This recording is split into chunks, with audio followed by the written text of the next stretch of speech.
Sementara di Nusantara tengah berlangsung gejolak dengan hadirnya Portugis yang berpusat di Malaka.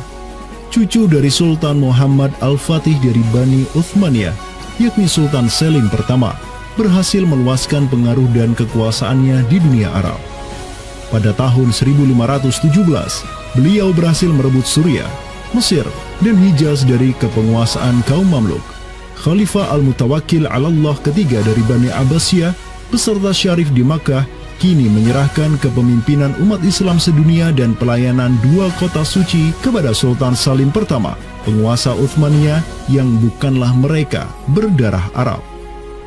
Perlu dicatat bahwa penjelasan tentang Al-A'immatu fi Quraisyin itu, kalau kita merujuk kepada kitab Ar-Rawdah, Rawdatul Talibin wa Umdatul Muftin, memang ada hal yang menarik di sini. Di satu sisi ada mengatakan bahwa syarat khalifah itu harus Quraisy.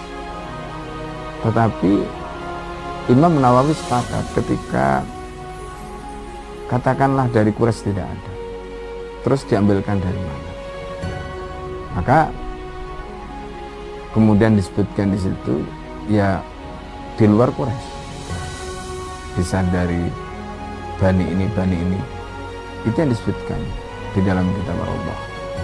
Karena itu sebenarnya syarat al-a'immah fi Quraisyin itu bukan syarat yang wajib, tetapi difahami di sini berdasarkan penjelasan yang diantaranya disebutkan dalam kitab Allah tadi, itu adalah merupakan syurut afdaliyah.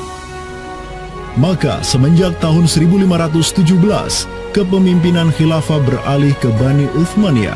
Selim pertama dan anak keturunannya kini didapuk sebagai Khalifatul Muslimin, Amirul Mukminin, Khadimul Haramain, Al-Ghazi fil Barraini wal Bahraini, Zilullah fil Alam, Padisyah wa Khilafat Penah. Wilayah khilafah Uthmaniyah terus merangsek Eropa, dan merekalah yang menguasai Laut Mediterania dan juga Laut Merah. Adapun Portugis yang bercokol di Samudra Hindia mulai ketakutan karenanya. Karena dengan munculnya khilafah Uthmaniyah sebagai negara Islam yang adidaya, solidaritas Muslim sedunia akan bangkit kembali karena memiliki perisai kuat di sisinya. Ini erat kaitannya dengan hubungan dengan negeri kita, karena keimanan yang kemudian merekatkan ya dengan semangat akidah Islamiyah, semangat ukhuwah Islamiyah, menjadikan umat muslim yang ada di Timur Tengah dengan umat muslim yang ada di Nusantara Indonesia itu terjalin hubungan yang sangat erat. Karena kita tahu bahwa ada ayat Allah Subhanahu yang menyatakan innamal mu'minuna ikhwah. Sesungguhnya orang-orang beriman itu adalah saudara. Ketika ada saudara mukmin yang terzalimi, maka saudara mukmin yang lain itu punya kewajiban untuk membela. Demikian pula ketika muslimin Nusantara itu terzalimi dengan adanya penjajahan, dengan adanya imperialisme yang dilangsungkan oleh orang-orang kafir penjajah, baik itu oleh Portugis, Spanyol, Inggris, Perancis ataupun Belanda ya. Maka kemudian muslim yang ada di Timur Tengah yang pada waktu itu masih memiliki kepemimpinan yang tunggal untuk seluruh dunia, yaitu khalifah, itu juga turut ya memperhatikan, turut mendukung, turut memperjuangkan pembebasan ataupun kemerdekaan bagi bangsa muslim Nusantara. Kenapa? Ini semangat jihad di antara kaum muslim yang dihubungkan dengan semangat keimanan atau akidah Islamiyah tadi.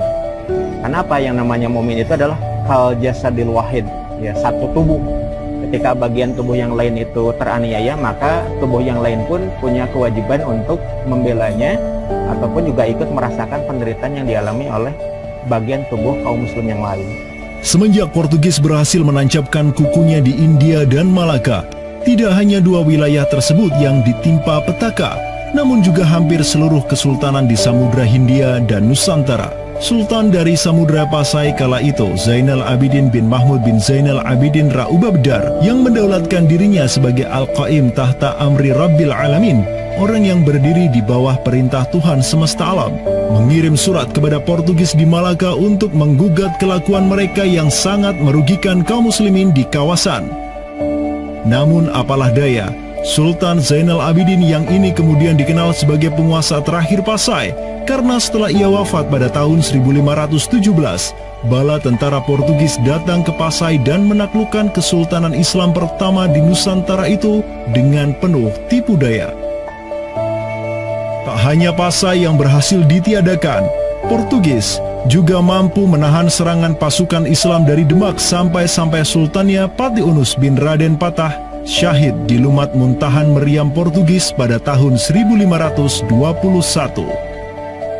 Dengan diplomasinya yang culas, Portugis juga menjalin kerjasama dengan kerajaan Pajajaran di Jawa Barat pada tahun 1522. 2 tahun berikutnya, kota Blambangan, Panarukan, dan Kediri yang masih menjadi basis kekuatan Hindu di Jawa menawarkan kerjasama dengan Portugis. Maka, Portugis banyak sekali mendapat aliansi sesama kafir yang berada di berbagai wilayah di Nusantara untuk bersatu padu menghantam kekuatan politik Islam yang baru tumbuh di Pulau Jawa. Bahkan di Maluku pun Portugis berhasil menancapkan kuasanya semenjak tahun 1536.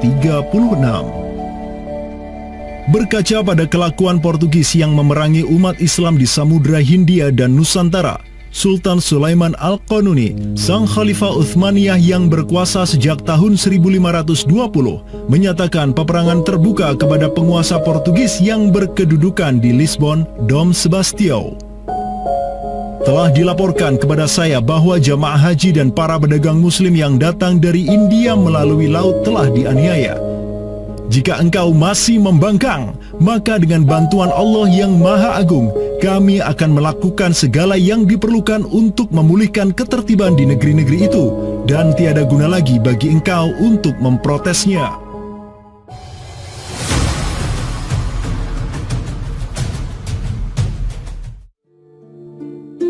Penjaga kedaulatan Islam di Sumatera yang harum selama ratusan tahun, Samudra Pasai, kini sudah sirna di bawah kungkungan Portugis.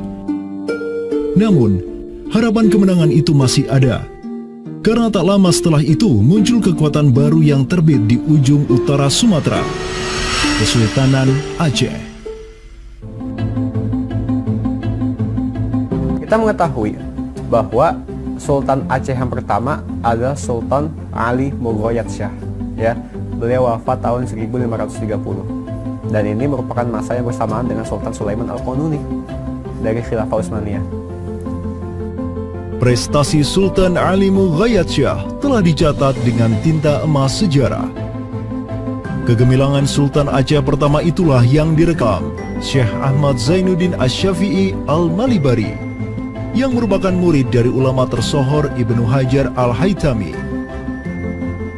Dalam kitabnya Tuhfatul Mujahidin fi Ba'di Akhbaril Burtukaliyin, Syekh Zainuddin Asy-Syafi'i menulis, dan mereka, orang-orang Portugis, semoga Allah mengalahkan mereka, mendatangkan berbagai barang dari negeri-negeri yang jauh.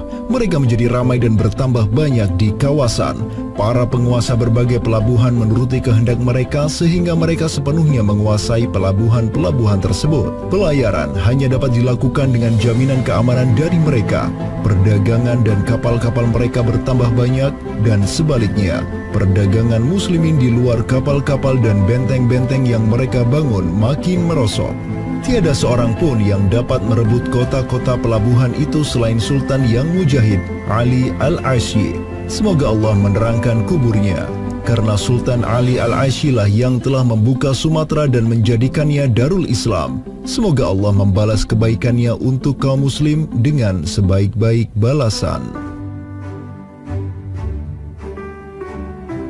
Kalau kita perhatikan makam Sultan Ali Mughayat Shah, di situ ada kalimat menarik yang terpampang di inskripsi makamnya.